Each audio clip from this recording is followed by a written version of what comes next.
Good morning. Good morning. Happy Sunday. Happy Papa's Day. It's June 15th, 2025, Um, and I already spilled some coffee on my it's chest perfect. this morning. Perfect. I'm not, we're not sure how long this one's gonna be, but feeling into it, just feeling, I felt really strongly that I wanted to come on and just to say hi, even. I feel like Ben's in a, having in a moment, having a hard time. And a lot of people are. And I mean, I guess, I was, as this morning, I was like, am I, I was like, am I having a hard time? Or like, is there anything that I'm sort of not feeling, certainly, because my way of kind of coping with trauma and hard stuff is actually to activate and like do things. Um yeah, I just one of the things that you were just speaking about, Ben, just Because so just like the context is, I was feeling really good for quite a while, for like a year or so. And then my mood crashed really bad a couple of weeks ago. I think it has to do a lot with overexertion and connection to long COVID. Um, and yeah, and now I'm in what I would call trauma. Like, I'm feeling really, really scared and really alone. And the other thing that I'm just really aware of is feeling a lot of what you're saying is like shame. Like, mm, and I don't even feel like it's like a conscious thought of shame. It's like a mm, sensation of mm, it, which is part of that avoidance thing. And it's just really, it's really painful. And I feel really crazy because I feel like I've healed. I'm so different mm, in relation to these aspects of myself, like with shame and different things. So it's just, yeah, mm, it's just intense mm, and really fucking hard and really mm, painful. mm. And Yeah. I just want to say it because in the past I would have been like either sort of whiny about it, wanting help, which I totally understand, like, because that's how I'm feeling right now, also. But then also like the shame of I'm doing something wrong, which I know really clearly I'm not. Like, I'm doing everything I can. I know Mm, that for mm, sure. mm, And yet there's just that part of me that's really wounded that feels like there's something wrong with me. mm. Well, is that also the voice of the shame? One of the voices of the Yeah, shame is it's, I like, mean, because I wasn't loved and because, yeah, like I feel unlovable or just bad, I guess, on some level. I don't even realize, I mean, even though I feel like I should know exactly what it is, mm. it doesn't, Well, that's it too. Yeah, all the things. It's great to talk about it. Like I'm so glad because it's like one, there's nothing to be ashamed of. mm-hmm. And also, it's like even as you're talking, it's like I can hear like you should even the should I should know what's going on and what that's Yeah. all. I feel like I'm being berated. Mm, mm, That's what it feels like. mm, And I don't really even have an active voice that's berating me, but it's just this mm, like sensation of being berated. mm, mm, And I know it's like an old trauma thing because it feels like being around my dad, mm. even though he didn't really berate me so much, but he made me have to disappear. And Right, that's like, so I'm in right. trauma, Mm, and who knows what's connected to what kind of physiology around all of it, mm, but it's like, mm, it's really hard. yeah. And I just, yeah, I feel really blessed by all the people I can reach out to and the people who I have. And Mm, I also feel really disconnected from my work. Like, my dream work is very hard to access, even though I know how powerful it is, and that brings up shame also. mm, Um, yeah. yeah. So to all those out there who are suffering, like, Mm-hmm. Yeah.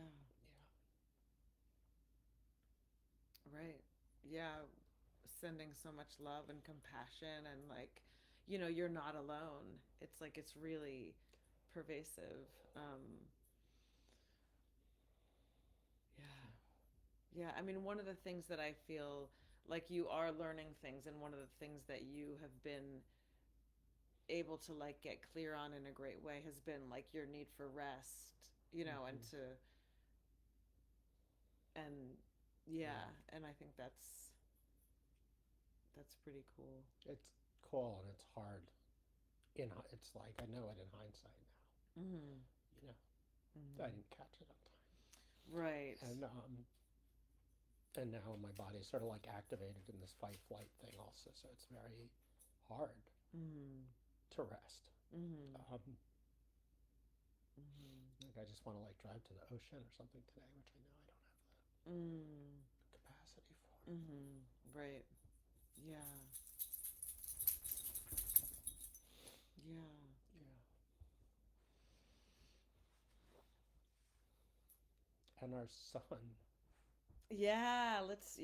Yeah. Wake's Ultimate Team won the Division One state championship in Ultimate Mm-hmm. yesterday at UVM on the Mm-hmm. big glorious soccer field of the national champion UVM Catamounts. Like Mm. it was a big deal, Yeah. and it Yeah. was an exciting Yeah. game, and he had so much excitement. Yeah. It was really. I definitely wanted to touch on that. Just, um, I felt like it was profoundly spiritual. Like that experience, for me was, I didn't know what to expect, um, and I didn't expect.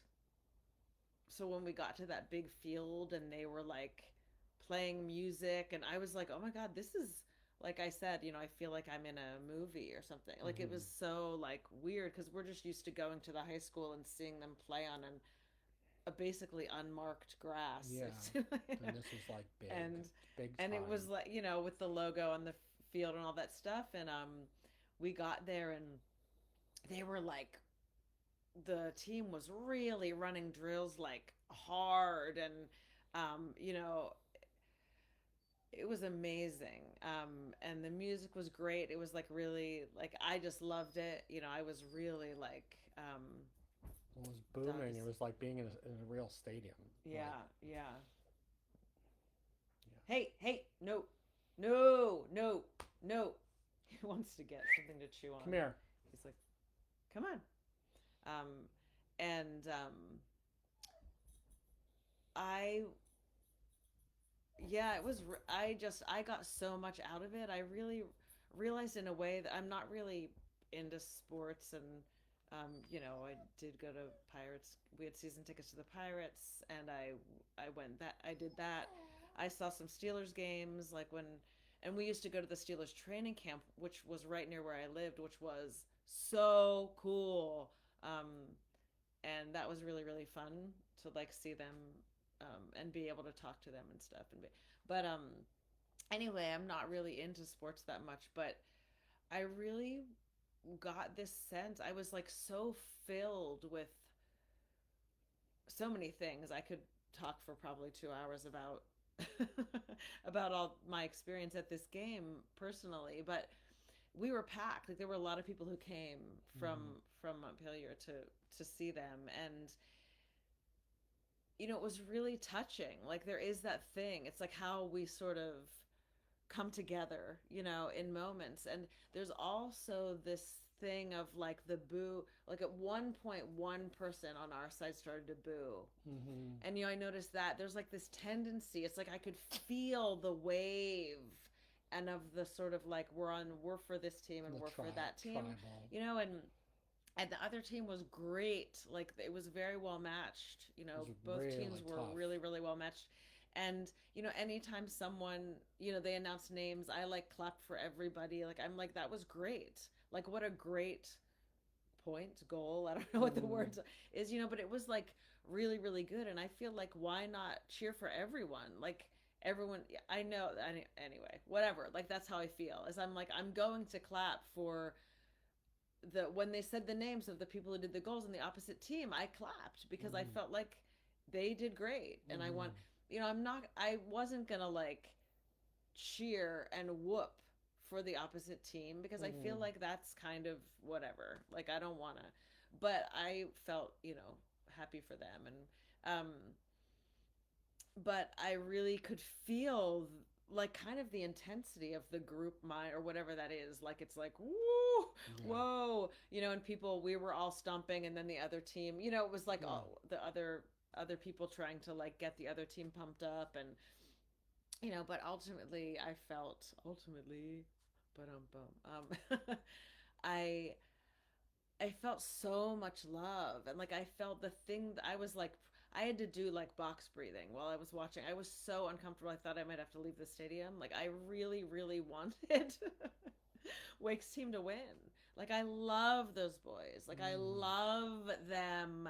And yeah, like I know losing is part of things, but I really wanted them to win, and that made me so uncomfortable. Mm-hmm. I was like, I just had to like close my eyes and like do breathing, and like just sometimes I couldn't watch Mm-hmm. because it was so intense. Like Mm-hmm. it was so intense.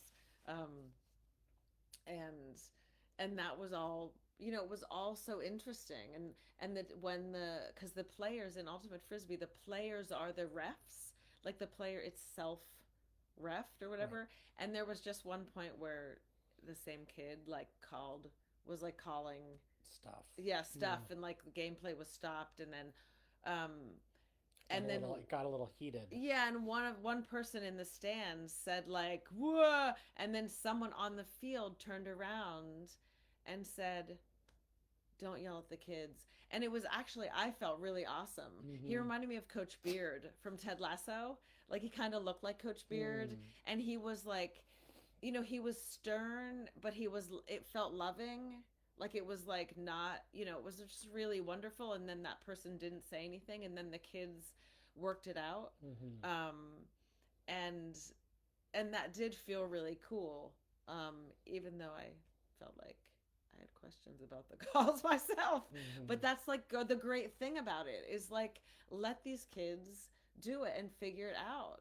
And even if part of their figuring it out was I didn't have in that moment, I didn't have what it took, or it felt like not worth it to like keep pushing Mm-hmm. this call that felt like it was, it should have gone the other way or whatever. Keep playing, just keep playing and shake it off. And Yeah. so I don't know, that felt all really cool. And what it was overwhelming when they won. It was so overwhelming when they won. And Mm-hmm. like Yeah. One of Tully's good friends scored. Tully, Yeah. Wake's good friends. Wake, Tully, yeah, Wake's good friend Tully scored like the last goal, this diving, amazing catch, and it was just yeah, it was thrilling. yeah, It was so thrilling. yeah.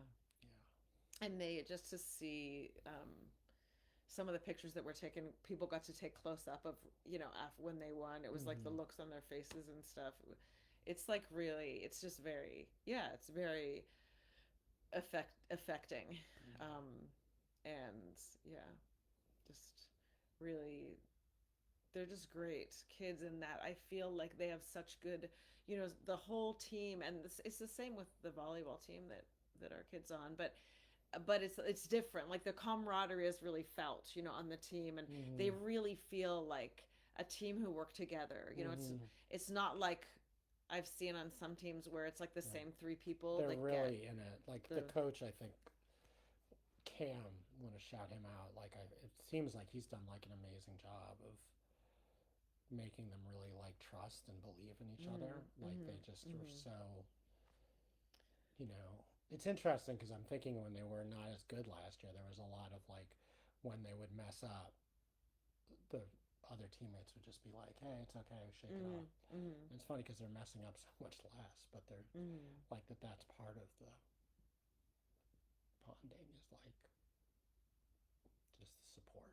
Yeah, and just like anytime anything happens, like if somebody fumbles the disc, somebody will come over and like, yeah, I even saw one of the Montpelier people do it to the other team. Mm-hmm. Like they slapped hands, Mm-hmm. and then when someone there was an injury, the other team comes and like helps people up. And which was, which is just, it's really touching. It's really um, the love that they feel for one another. Yeah. Um, yeah, it was really, really great, and really, like, I was just like, oh my god, I felt in my body like I was holding so much from Mm-hmm. like the like how intense it was, and how I kept saying this is stressful, like, and I guess it's not stressful.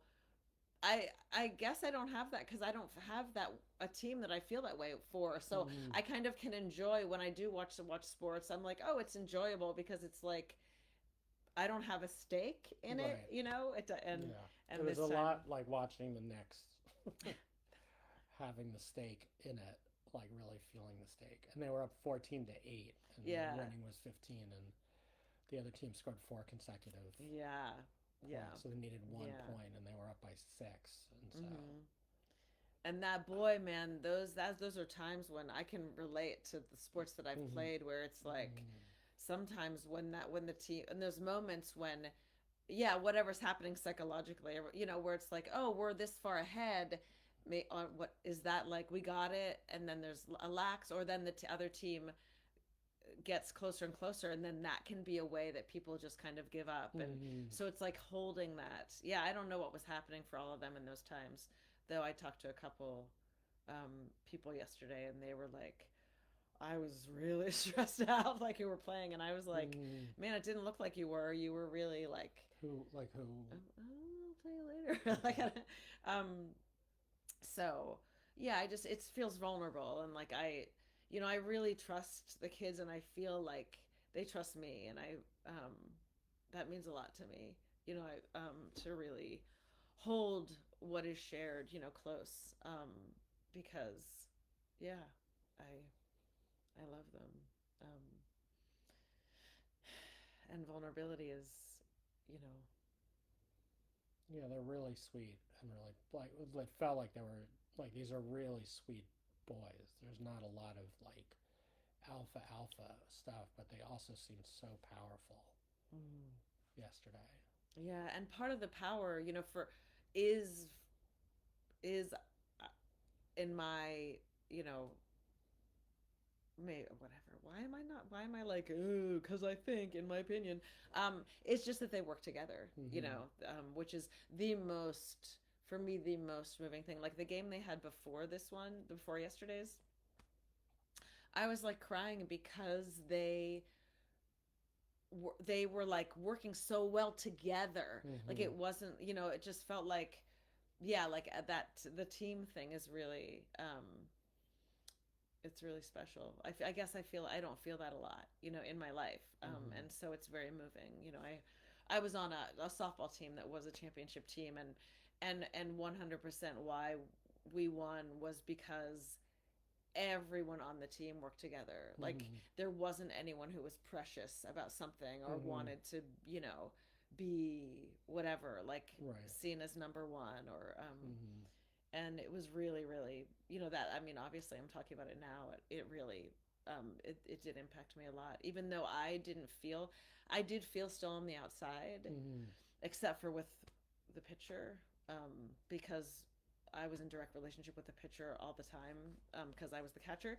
So I did feel like, I felt like we were really together. I felt, but in general, I felt like very weak, on the team, Mm-hmm. and not really. I didn't feel like I was a part of the victory, which is just sad. Mm-hmm.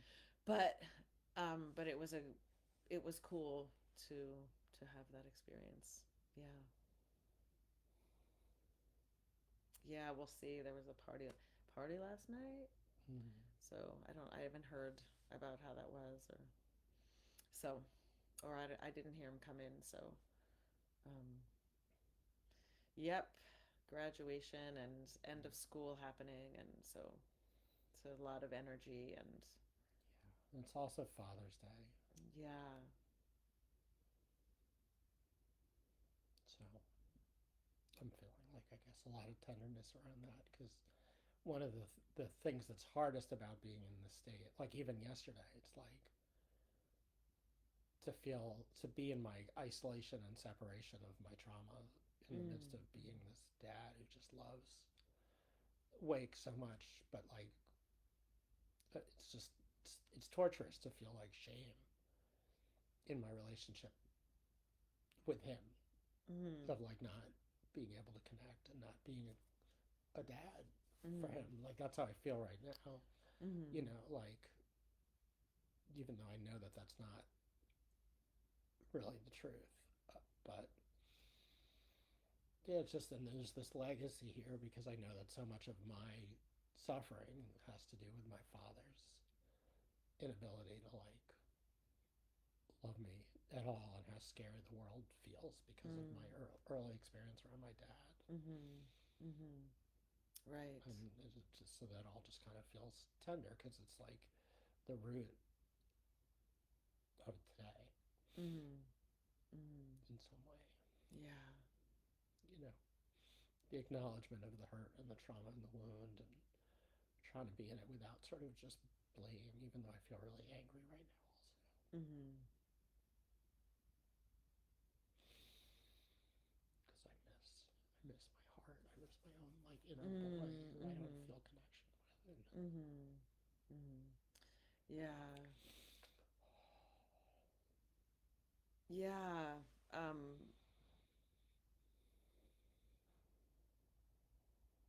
Yeah, tenderness feels really important and can be difficult at times for you know, it sounds like for you and for a lot of people, you know, to to really have hold that tenderness when we're not able to really be as present as we want to be, when we're really not able to kind of show up in the ways that we would prefer, in the way that we would prefer to show up, you know, to just really give ourselves,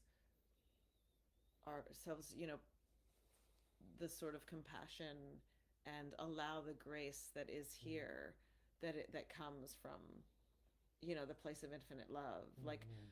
I don't feel for myself that I can give myself grace is something that is always here, and I need to open myself, you know, to it, and um yeah. So I'm just really aware of that, aware of like the, you know, this moment for you, you know, the, and you have moments where things, you know, the aperture kind of pauses and it's Mm-hmm. open, and and you have awareness, and um you have that presence, you remember, you know, and then the aperture closes. And so just like the people who are struggling, you know, I mean, I could speak to what's, you know, going on for me, which is like in a which is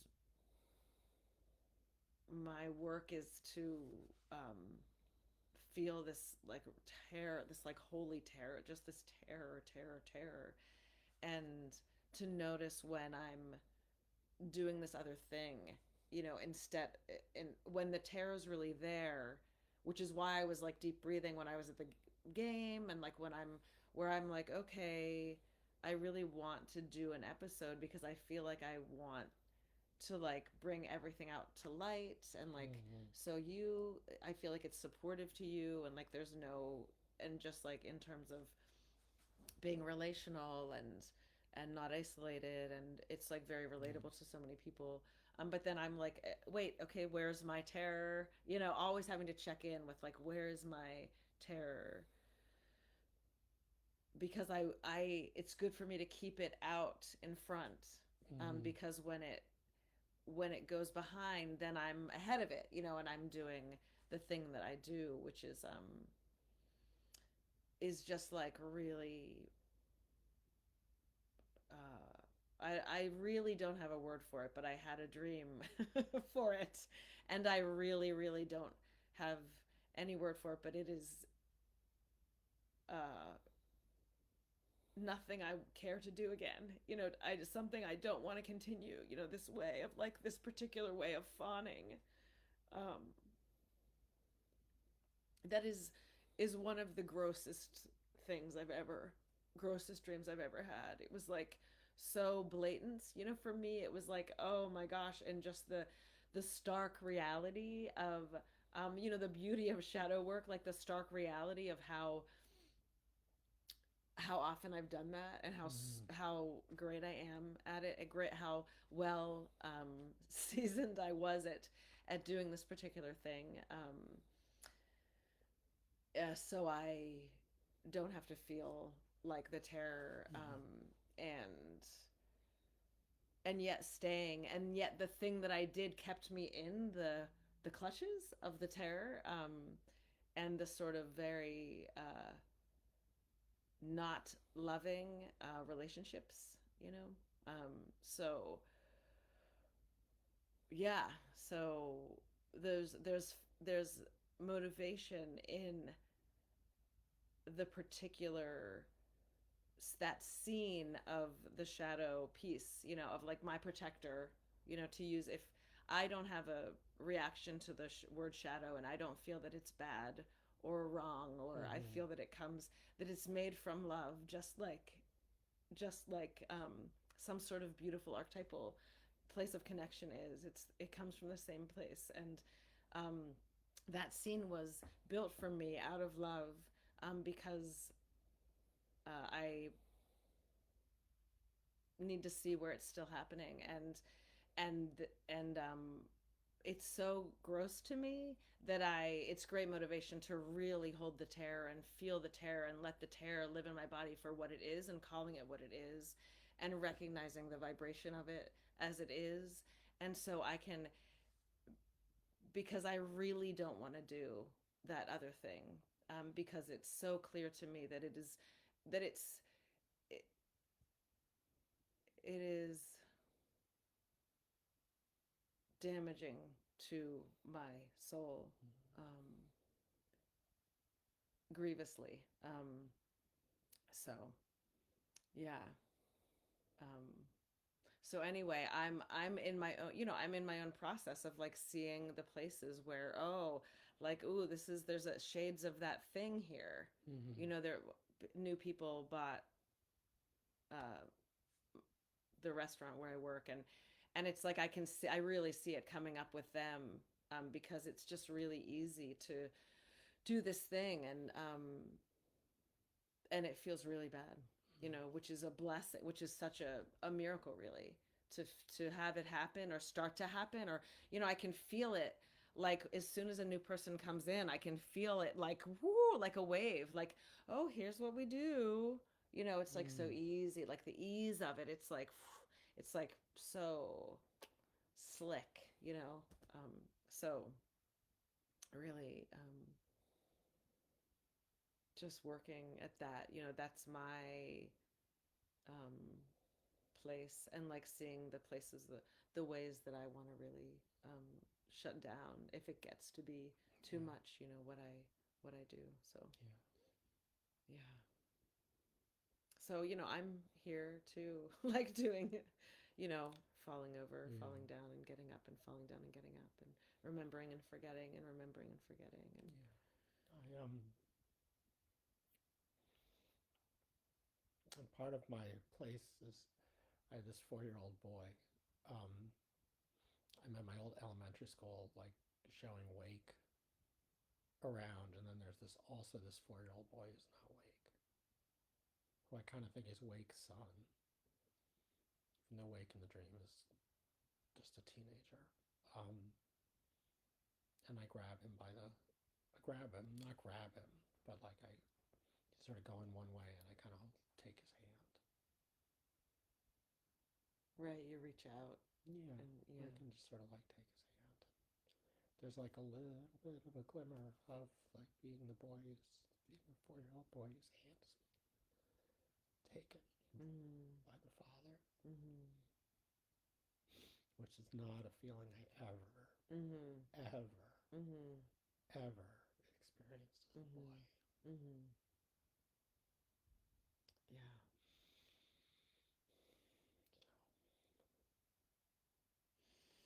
Mm-hmm. So Yeah. I'm hopeful about Mm-hmm. Yeah. Yeah, the tenderness of that, and like the, yeah. the vulnerability, like the all new, like the newborn kind of feeling that I have whenever you speak of it.